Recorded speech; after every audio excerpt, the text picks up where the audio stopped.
Good morning guys! Tapos na ako maglinis. Ngayon, it's time for me to eat. So, meron tayong look, giant oyster. Tingnan nyo kung gaano siya kalaki. Diba? My hands.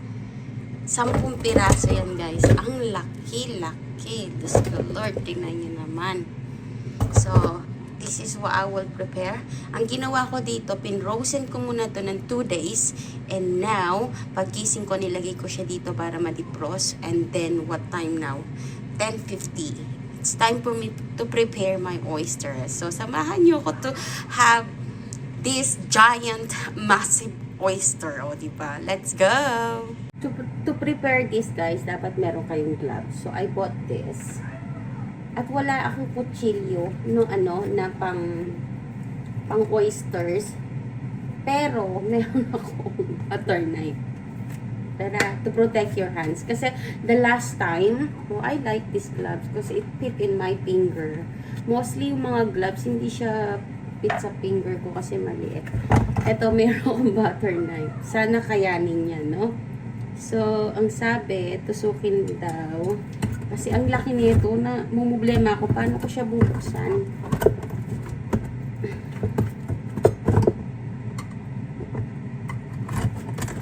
Oh, nakabukas na ako guys. Oh, madali lang pala. Oh no. Look at that. Oh. So, kailangan natin siyang linisin, mabuti, kasi ano po So, lilinisin ko lang to guys. Ito na yung isa, ha? Ipiprepare ko lang sila at tatanggalan sa shell. So, see you in a bit. Eto na guys, na anuhan ko na siya. 10 to, ayan. Kaso tinanggal ko na lang yung iba. Pinatong ko na lang dito like this one. Oh, dalawa ito.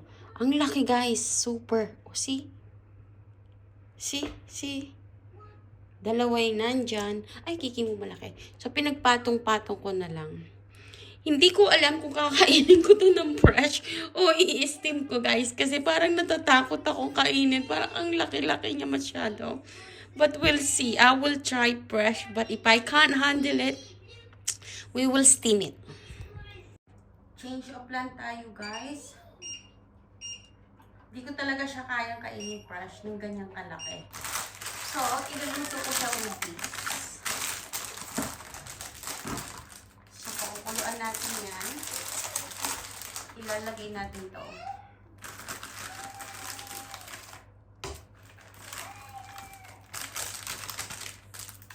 Hindi ko siya kayang kainin. Natakot ako. Ang laki. So, ilagay lang natin seasonings. Lagay ko yung dalawa. Dalawang ganyan ang seasonings. Hindi ko siya kayang kainin ng fresh talaga.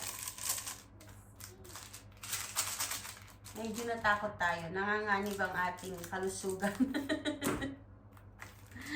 Diba? So, yan. Tapos ilalagay ko yung oysters kapag kumukulo na to. Now it's boiling guys. Ilagay na natin yung oysters. Ito pala yung mga oysters. So, ayaw yung sabaw. Hindi ko siya kayang kainin guys. Ng buhay. I mean, ng fresh. Ayan o. So, ilagay na natin siya. Diyos ko, ang lalaki. Tignan nyo naman siya. Look at that.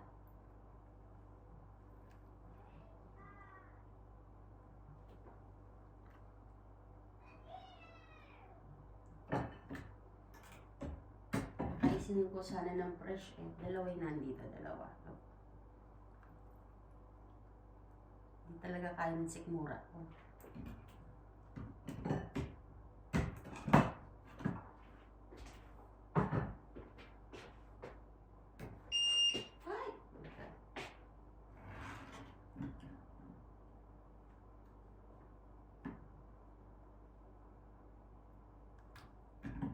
Nagdidelikado tayo kapag kinaisya natin ng fresh.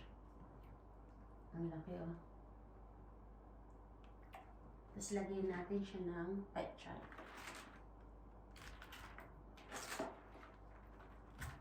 Ayan. Diba? Mas pinasarap ko siya. Hindi ko pa pakuluan ng ano yan, ng matagal.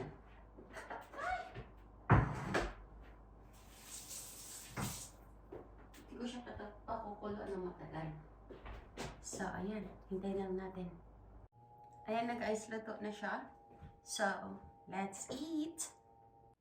May kimchi tayo. So, saluhan natin ng kimchi. Kain tayo guys. Dito na lang ako in standing position.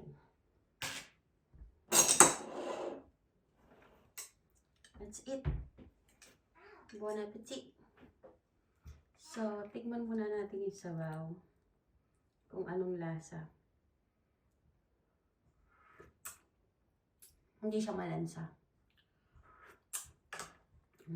Sarap. So, kain na tayo ng oysters. Ito siya. Hindi ko talaga siya kayang kainin ng ng fresh. Kasi ang laki masyado, natakot ako. Ang init.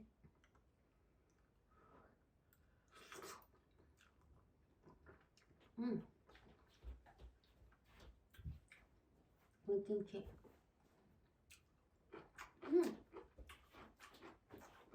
May pasayaw. Luna is eating as well.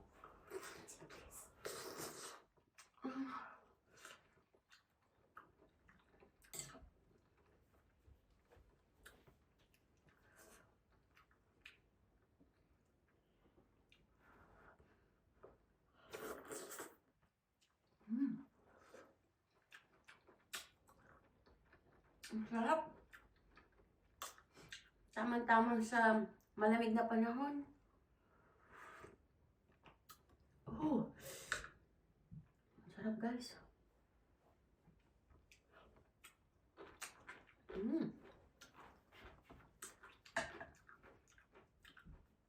Hindi siya overcook.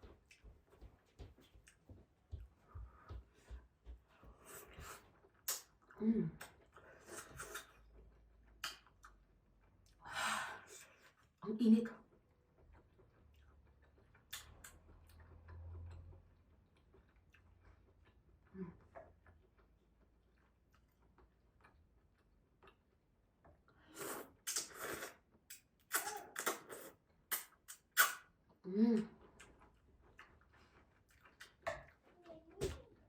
Gusto ko yung sabaw. Sarap talaga ng noodles na yung Ramichu.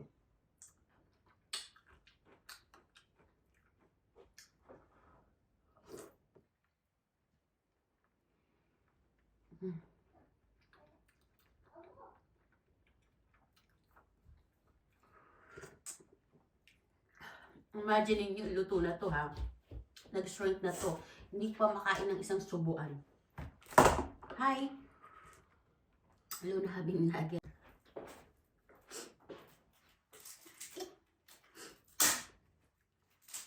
Sarap guys.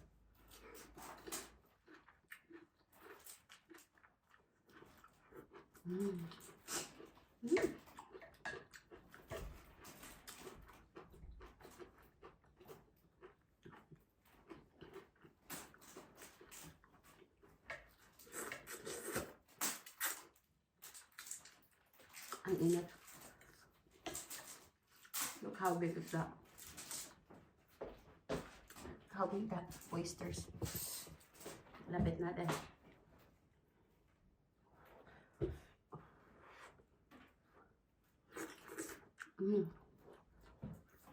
Ang sarap. Sabaw.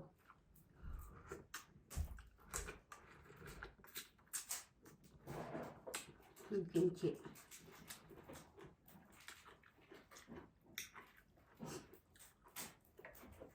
I love kimchi.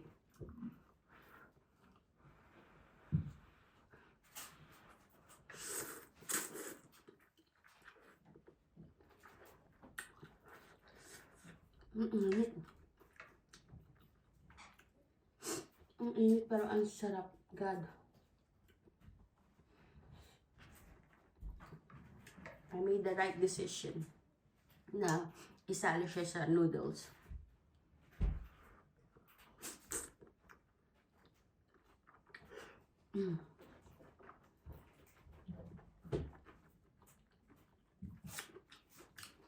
Kakatakot pa rin yung giant, oysters.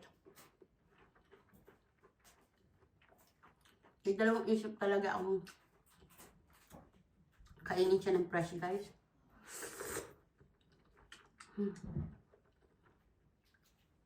Takot ako.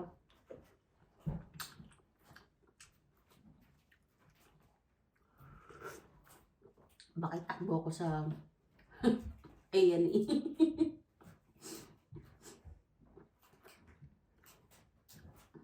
Sabi din ni Habi, yung kainin ng fresh, isama mo sa something ko. Actually, sabi niya, i-bake ko daw with cheese.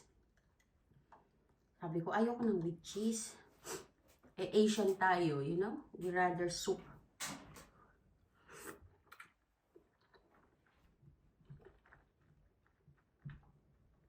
British people kasi ganun. Bake oyster with cheese. I love it. Sarap talaga, guys.